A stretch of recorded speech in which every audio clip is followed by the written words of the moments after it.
जैसे हिंदुओं के पास एक अद्भुत ग्रंथ है विष्णु सहस्त्र नाम। परमात्मा के 1000 नाम उसमें हैं।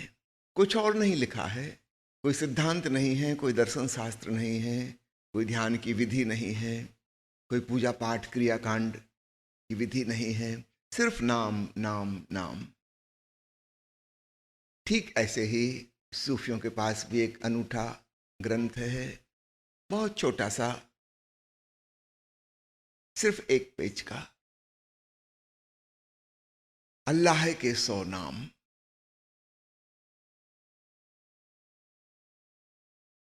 हिंदुओं में परंपरा रही है कि हर बच्चे का नाम भगवान का ही नाम रखा जाए, यही परंपरा रही। ठीक वैसा ही मुसलमानों में भी परंपरा रही है, हर बच्चे का नामकरण अल्लाह के नाम पर हो,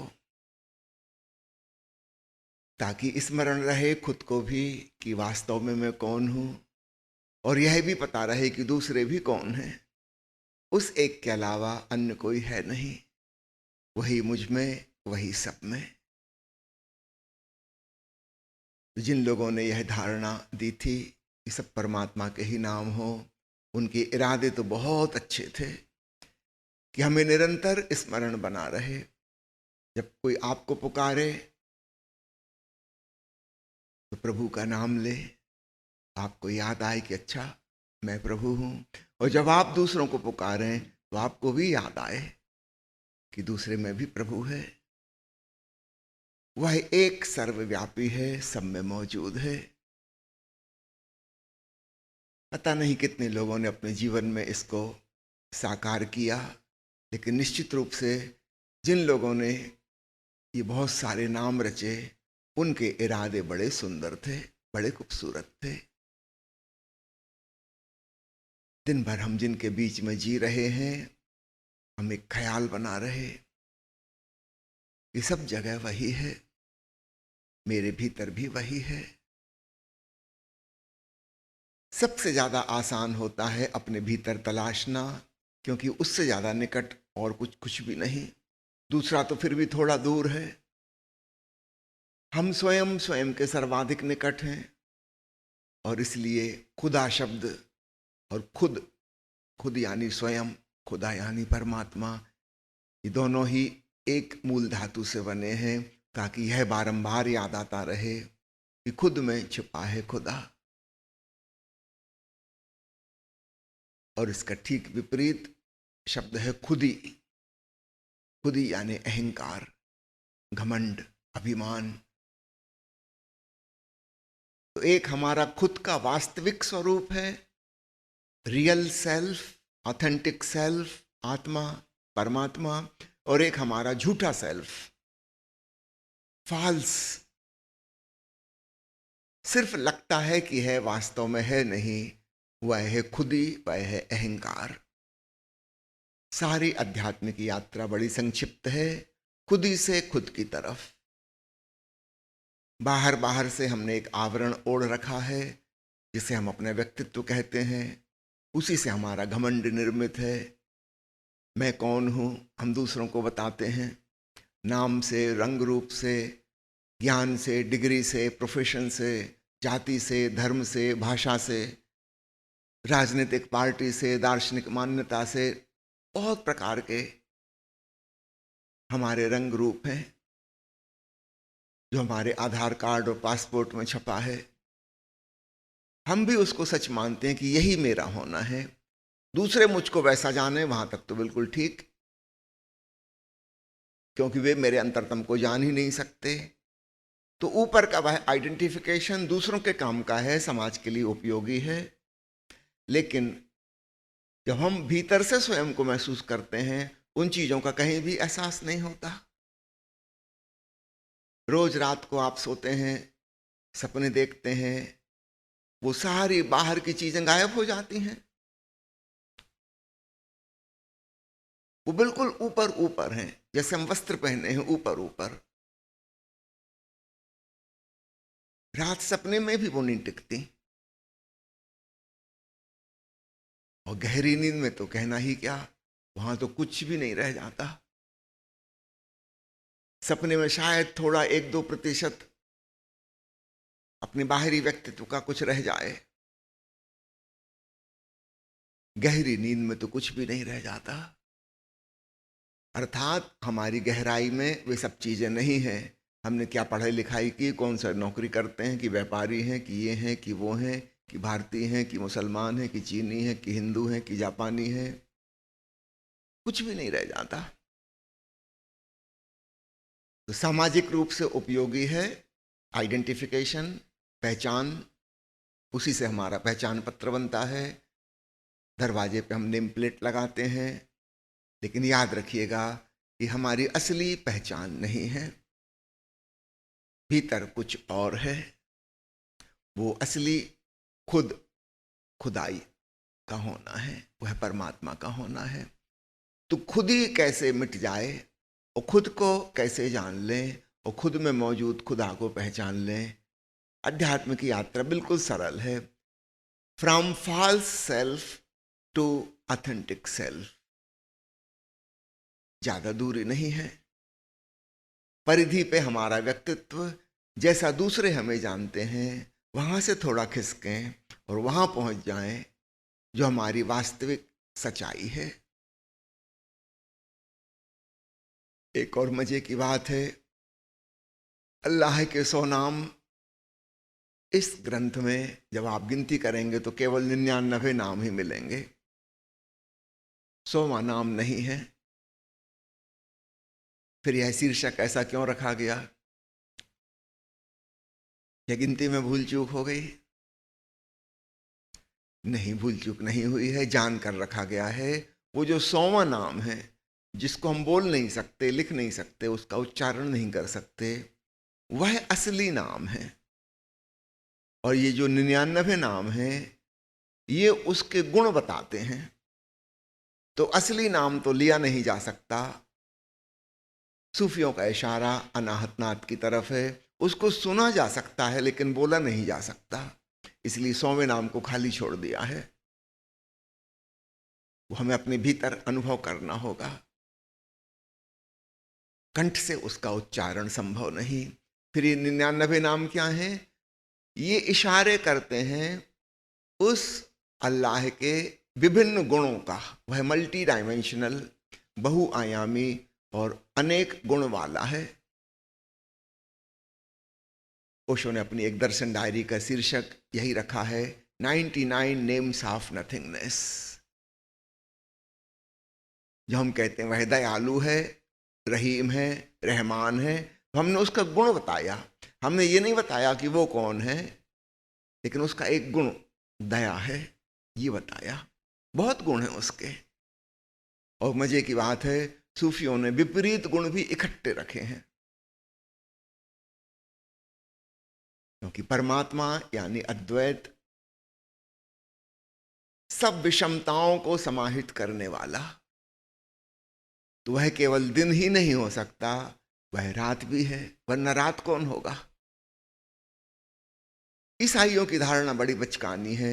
उन्होंने भगवान और शैतान ऐसे दो विभाजन कर लिए। जो अच्छे अच्छे गुण हैं, गुड गुड जो है, वो गॉड बन गया, और जो इविल इविल, बुरा बुरा था, वो डेविल बन गया। यह धारणा बहुत बचकानी है। इसमें दो सत्ताएं हो गई, ईश्वर और शैतान, एक दूसरे के विपरीत। लेकिन अद्वैतवादी संतों ने, चाहे भारत में हुए हों, चाहे सूफियों में हुए हों, उन्होंने एक कहा है। तो एक में तो विपरीत समाहित होना चाहिए, तभी एक हो सकता है। अच्छे बुरे का विभाजन वहां नहीं हो सकता। मैं कुछ नाम आपको पढ़ के सुनाता हूं, और देखिए कितने प्यारे ढंग से सूफियों ने नामकरण किया है अल्लाह का।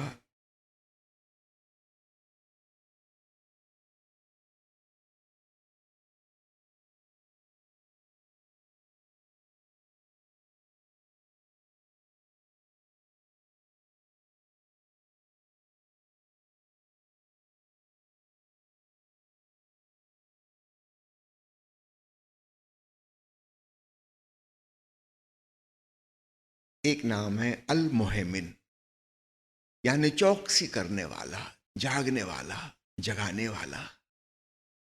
दूसरा नाम है अल गफूर, मुक्ति देने वाला, परम स्वतंत्रता, द अल्टीमेट फ्रीडम। एक नाम है अल हकीम, यानी परम बुद्धिमान, the intelligence of the existence. अल अदूद, अल वदूद, यानी बड़ा प्रेम करने वाला, महान प्रेमी। अल शहीद, हर जगह उपस्थित और सब कुछ देखने वाला, जिसको बाइबल में कहते हैं ओमनी प्रेजेंट और ओमनीसिएंट, सर्वव्यापी और सर्वद्रष्टा, सबका साक्षी। अल वाहिदुल अहद, यानी बस एक अकेला, उसके अलावा कोई दूसरा नहीं। असमद, जिसकी कोई इच्छा ना हो, जिसके लिए पाने को कुछ भी नहीं। निष्काम, निर्वासना, अपेक्षा रहित। अन्नूर, प्रकाशवान, आलोक और आभा से सुसज्जित। याद रखना, ये सब उसके गुण हैं, ये वो नहीं है। हम उसका सीधा सीधा वर्णन नहीं कर सकते, उसके कुछ गुणों को पहचान सकते हैं। इन प्यारे नामों के अलावा कुछ जिनमें विपरीत तत्वों का समावेश किया गया है, वो भी स्मरणीय हैं।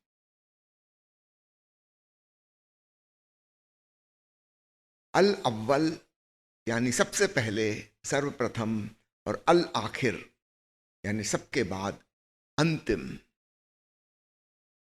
शुरुआत और समापन दोनों वही है। भारत में हम कहते हैं आदि मध्य और अंत तू ही। वह अनादि है और अनंत है। सच पूछो तो ना उसकी शुरुआत है ना उसका समापन है। तो इन प्यारे प्रतीकों को समझना, सर्वप्रथम वही है, सबसे आखिरी भी वही है, अव्वल और आखिर। अल जाहिर, यानी सबके सामने, उजागर, द मैनिफेस्टेड वन। और अल बातिन, यानी गुप्त, गोपनीय, छुपा हुआ। उपनिषद के ऋषि जैसे कहते हैं, संभूत ब्रह्म और असंभूत ब्रह्म, प्रकट और अप्रकट, उजागर और गोपनीय, मैनिफेस्टेड गॉड और अनमैनिफेस्टेड गॉड। तो सारा संसार जो है ये प्रकट ब्रह्म है, लेकिन इसके भीतर कुछ छुपा हुआ है, गोपनीय है, वह अप्रकट ब्रह्म है। ठीक यही धारणा इसमें आ जाती है। अजाहिर, यानी सबके सामने, जिसे हम इंद्रियों से जान रहे हैं वह। और अल बातिन, यानी परम गोपनीय, द मोस्ट सीक्रेट, जिसे हम इंद्रियों से नहीं जान सकते, किसी वैज्ञानिक उपकरण से नहीं जान सकते। अतीन्द्रिय अनुभव जिसका होता है। अल्लाह का एक नाम है अत-तव्वाब, यानी क्षमा करने वाला, और एक नाम है अल मुंतकिम, बदला लेने वाला, प्रतिशोध करने वाला। हमें जल्दी हजम नहीं होता। हम सब चाहते हैं कि परमात्मा केवल प्रेम करने वाला हो, दया करने वाला हो, क्षमा करने वाला हो, लेकिन ये हमारी चाहत है। याद रखना, हमारी धारणा के अनुसार परमात्मा नहीं हो सकता।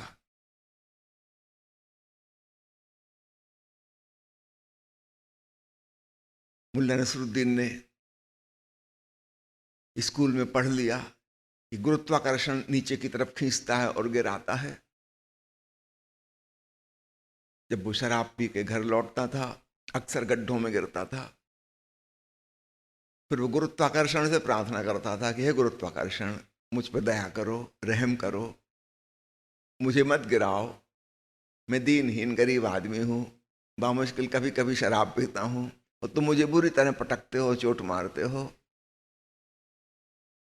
हम हंसेंगे इस बात पर। गुरुत्वाकर्षण एक नियम है, वो किसी के पक्ष या किसी के विपक्ष में नहीं है। अगर हम संतुलन साध के चलेंगे तो हम अपनी मंजिल तक पहुंच जाएंगे, और हम डगमगाएंगे, नशा करके चलेंगे तो गिरेंगे और हाथ पैर तोड़ेंगे और चोट खाएंगे। अब कोई कहे कि गुरुत्वाकर्षण मुझसे बदला लेता है, लगता है शराबबंदी के पक्ष में है, शराबियों के खिलाफ है। नसरुद्दीन को लगता था कि उसकी बीवी ने गुरुत्वाकर्षण को फुसला लिया है कि जब ये पिए इसको पटको, चोट मारो, मेरी तो सुनता नहीं है। गुरुत्वाकर्षण को कोई भी लेना देना नहीं है, और हमारी कोई प्रार्थना गुरुत्वाकर्षण तक नहीं जाएगी। वो एक नियम है। किसी व्यक्ति से ना तो वो बदला ले रहा है और न किसी पर दया कर रहा है। काश हम परमात्मा को भी इस भांति देख पाए, तो हमें कहना पड़ेगा फिर ना तो वो दयालु है और ना वो बदला लेने वाला है,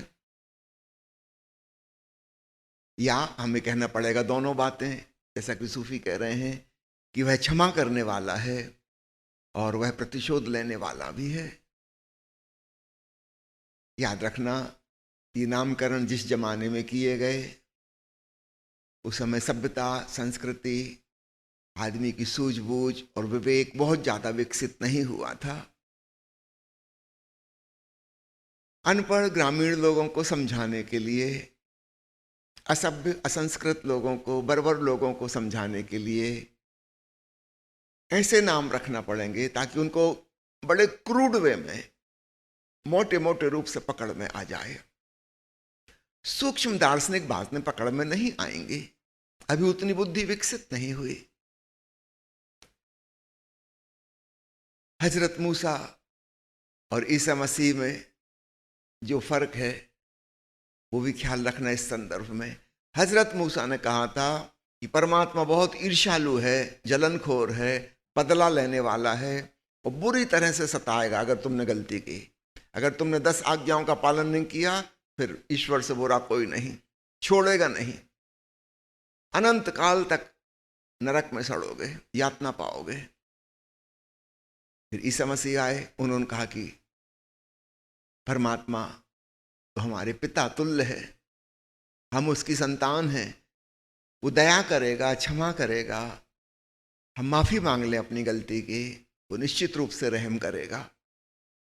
पिता नाराज नहीं हो सकता। हम पश्चाताप कर लें, अपनी भूल मान लें, बस इतना पर्याप्त है। इसी छोटी सी बात पर ईसा मसीह को सूली लगा दी गई। आपके मन में कभी विचार आया कि ईसा मसीह को सूली किस बात पर दी गई थी?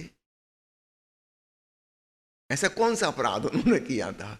उन्होंने भयंकर अपराध किया था, शास्त्र के खिलाफ, हजरत मूसा के खिलाफ बोलने का। हजरत मूसा कहते हैं परमात्मा की तरफ से, धरतीवासियों, मैं तुम्हारा चाचा नहीं लगता, I am not your uncle. बुरी तरह से प्रताड़ना दूंगा अगर मेरी बात नहीं मानी तो। और ईसा मसीह कह रहे हैं कि वह हमारा पिता है।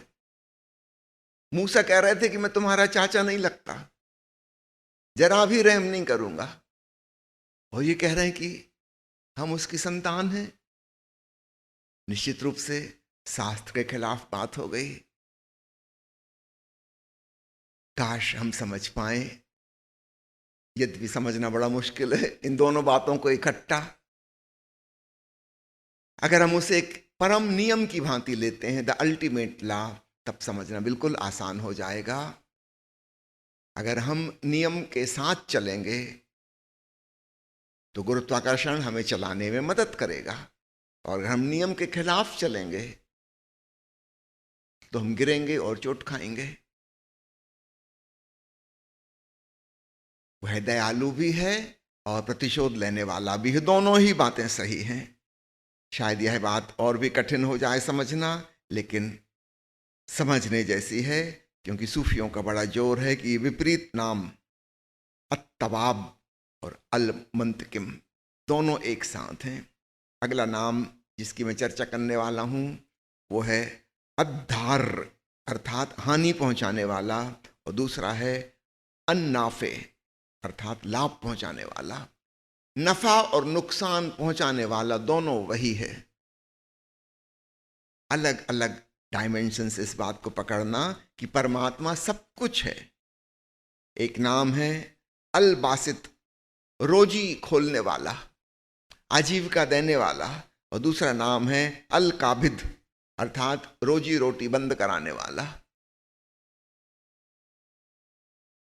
दुकान चलाने वाला भी वही है, दुकान मिटाने वाला भी वही है, व्यवसाय में लाभ पहुंचाने वाला भी वही है और हानि पहुंचाने वाला भी वही है। अलग से कोई शैतान नहीं बैठा है। सारे विपरीत काम वह एक परमात्मा ही कर रहा है। अगला नाम है अल खाविद अर्थात छोटा करने वाला, और इसका विपरीत नाम है अर्राफे अर्थात ऊंचा करने वाला।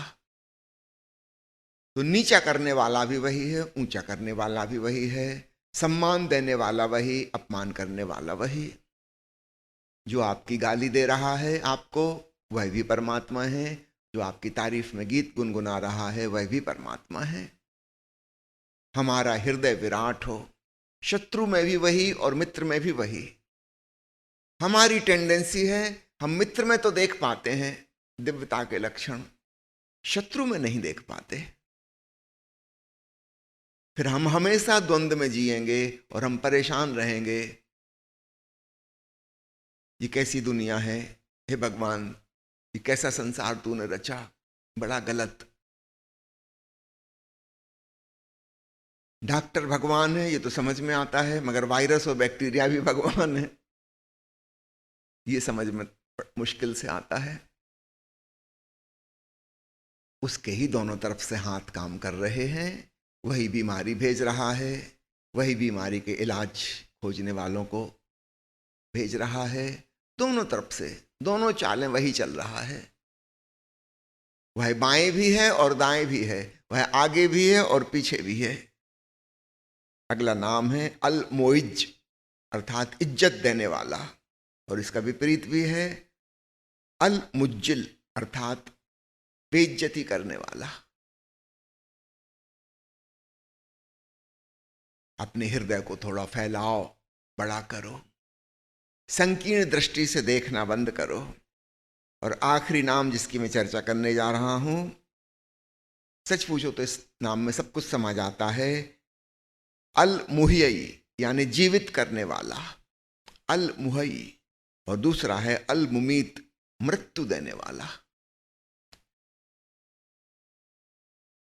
भारत में तो ऋषियों ने यमराज को भी देवता कहा है, मृत्यु का देवता। वह भी परमात्मा का एक रूप है, क्योंकि भगवान से अलग थलग नहीं है। सूफी भी उसी तरफ इशारा कर रहे हैं। बनाने वाला वही, मिटाने वाला वही। जैसे त्रिमूर्ति में ब्रह्मा विष्णु महेश ये तीन चेहरे हैं, है वह एक ही पार ब्रह्म, लेकिन उसके फिर तीन चेहरे हो गए।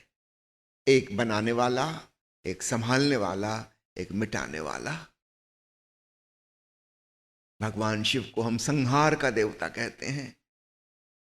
वो सब विनाश कर देते हैं, सब कुछ मिटा देते हैं। ब्रह्मा पैदा करते हैं, विष्णु संभालते हैं, और शिव समाप्त कर देते हैं।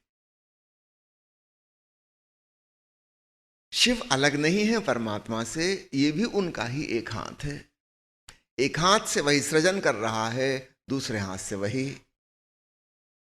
विनष्ट कर रहा है। सृष्टि और प्रलय ये दोनों उसके रंग हैं, ये दोनों उसके ढंग हैं।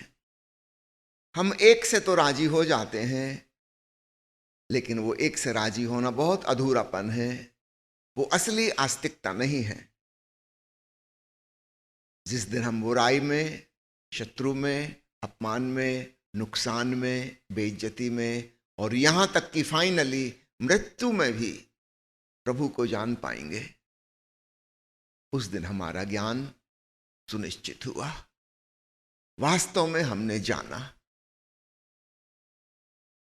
ओशो की किताब है अंग्रेजी में The Art of Dying, Hindi में एक किताब है मैं मृत्यु सिखाता हूं, एक अन्य किताब है मरो हे जोगी मरो,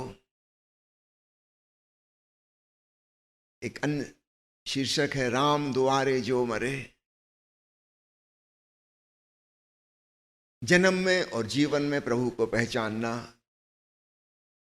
हमारी इच्छाओं के अनुरूप है, लेकिन इससे विपरीत जो घटना घट रही है उसमें पहचानना असली पहचान हुई। पहली वाली पहचान में तो हमारी कामना थी, हमारी वासना थी कि परमात्मा ऐसा हो, हम चाहते हैं कि ऐसा हो, वो जन्म देने वाला हो, वो संभालने वाला हो, वो रक्षा करने वाला हो, वो लाभ पहुंचाने वाला हो, वो दयालु हो, हम गलती करें तो क्षमा कर दे। पर याद रखना इन सब में तो हमारी कामना जुड़ी हुई है। हम चाहते हैं कि वह प्रकाश में हो क्योंकि हम अंधेरे से डरते हैं, इसमें तो हमारा डर जुड़ा हुआ है। जो परमात्मा को जानेगा वो हमेशा यही कहेगा कि वह प्रकाश भी है और अंधकार भी है, और दोनों इकट्ठा है एक साथ। विरोधाभासी वक्तव्य देने ही पड़ेंगे। कभी कभी संत विरोधाभासी वक्तव्य नहीं देते, वो सामने वाले की स्थिति देखकर वो सहन कर पाएगा कि नहीं कर पाएगा, उसकी कितनी क्षमता है ग्रहण करने की।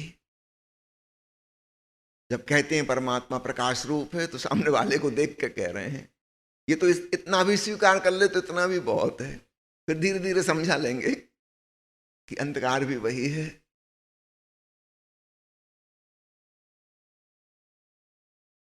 हमारी जीवन के प्रति जो आसक्ति है उसकी वजह से हम संकीर्ण धारणाओं से राजी हो जाते हैं कि हमारे ईगो को सेटिस्फाई करने वाली होती हैं।